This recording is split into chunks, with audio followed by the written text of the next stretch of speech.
Welcome back to my channel, guys, and today I want to talk about things men should do on a first date that is backed up by psychology. So they actually did studies on this to find what a guy needs to do on a first date to get a girl attractive, what girls find attractive, what they don't find attractive. We're gonna go into all of it. Number one is a man's aura. They talked about in this study what the first thing a woman noticed when they were getting on the date, and that was if the man was confident, if he was nervous, if he was shy.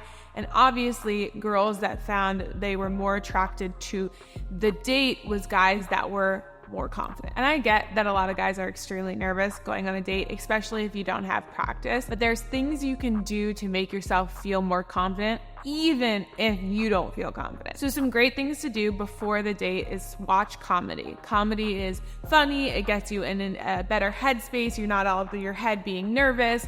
You're laughing. You're just like releasing that energy. Number two is doing some yeses. So you start off really like soft and you're just like, yes, yes, yes, yes, yes, yeah. And you get louder and louder and louder until you're screaming. It lets out these endorphins. It makes you feel better. You're in a good headspace. You're ready to go and get on that date. Sometimes it's as simple as that, is tricking our minds into being like, okay, we got this, we can handle this. The girl is nervous too. Let's just do this, versus going into the date being like, I don't know, what if she doesn't like me? Like, what if I say something wrong? And then you're giving off this bad aura. Number two, how you introduce yourself. This is actually really funny because it showed that girls felt guys were not as interested in them if they went for the handshake versus they went in for a hug. So something simple as that, maybe that guys totally overlook, girls interpreted it as the guy was not as attracted to them, therefore they were less interested on the date. So I always talk about you need to break the touch barrier. This is super important. That's why you go in for a hug on the first date. A, it shows you're confident.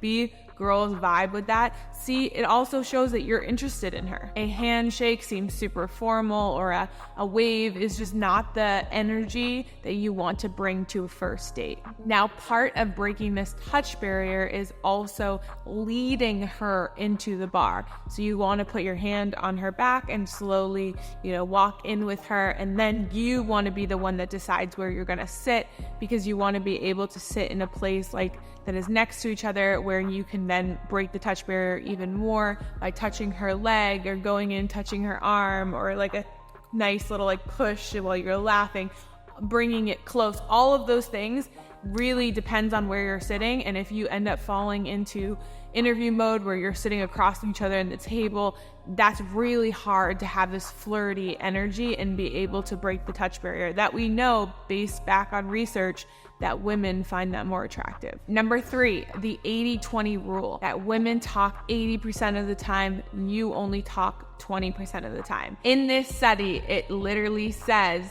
that women were more likely to report a connection if the woman talked about herself during the date. I mean, it's crazy. You might be like, well, why? Women are more comfortable when they're talking about themselves, when they feel that you are more interested in their life, that's attractive to them. And girls do not like guys that are boasting or that want to just talk about themselves. That's why it's super important as a guy that you are leading the interaction. You are asking, how come? Why? Why did you get into this field? You're the one leading the conversation. Not only is it going to make a girl feel more comfortable, she's going to be more attracted to you if she does more of the talking. Now, I know a lot of guys tell me, yeah, Julia, I'm trying, but she always brings it back to me and wants to get to know me, which is great. But you can also be a little bit more mysterious and don't answer the question fully and always push it back on her. This way she feels like she has to fight for you a little bit, that she has to, work to get more information out of you, which is attractive, but also you're putting it back on her, showing that you care and you're interested in her life. Number four, taking charge. The study says this may suggest that females expect the male to take charge during the date. So we talk about this all the time. Taking charge is the same thing as leading. So maybe you're on a date with a girl and you guys are at a cool bar and you've been there for 45 minutes, you've already had a drink, but you're feeling like the conversation's getting a little stale. As a guy, you need to be the one that takes the lead and says, hey, there's another really cool bar down the street, let's go. You want to make it more into an adventure on this date. If you are feeling the conversation is getting stale, you need to be the one that switches it up. The more you can take the lead on the date, the more girls are going to find it attractive, but the more she's going to feel confident and comfortable with your masculine energy and her feminine energy. If you're wishy-washy or you're not sure or you just don't seem super confident, she's not going to seem super confident on this date, and then it's going to do the opposite. She's not going to feel super attracted to you because she's like, I don't know if he's interested in me. I don't know if I have a connection with this guy. And women are the worst overthinkers. So if you give them that opportunity, that doubt, she's going to roll with it. Number 6, guys who pay for the first date. In the study, it said that women felt that guys that paid for the first date, it showed that they were attracted to her. Now, I know that this can be a taboo, or women need to also pay and things like that, or it should be 50-50. If my philosophy on the first date is if the male was the one that asked her out on a date, it is your responsibility to pay for the first date. That's why I do not think you should do dinners, because that gets extremely expensive. Going to a bar, having a few drinks, that's the most it should be. Now, that being said, if you go on 3 or 4 dates with this girl and she never offers to pay, that's a problem. But according to this study, girls find it attractive when a guy pays. And I think the biggest thing is to just watch her behavior. If she assumes that you're just gonna do it, she doesn't say thank you, she doesn't say, oh, like that's really kind, or whatever it is, it just seems like she just deserves it, that's a red flag. That's something to watch out for. But if there's a girl that's like, oh no, I can pay, or oh my gosh, thank you so much for, buying our drinks tonight, and showing you, this kindness and like thankfulness, then that's okay. That's a green flag. Number 7, guys that were flirty, that brought up taboo conversations. Now, I'm not saying you're gonna be like, hey, we should have sex tonight. Like, obviously you need to have social awareness and be able to say things in a way that is suave and flirty, but having that little flirty tension, maybe, push pulling. So if she says something, you could be like, yeah, you're a Red Sox fan, like this isn't gonna work out. So you're teasing her, but you're flirting with her.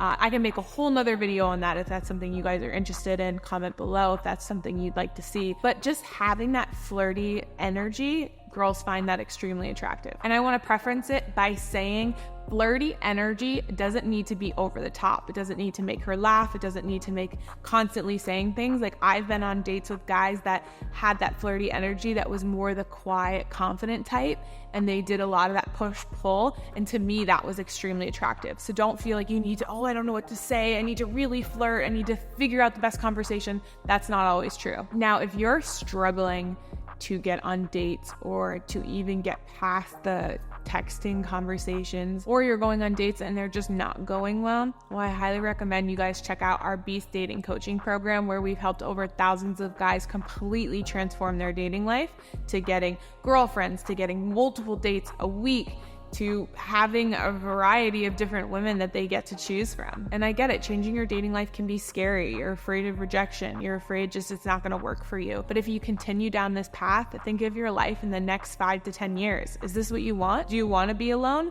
Because if you're not going to change something now, nothing will change. So don't just take it from me.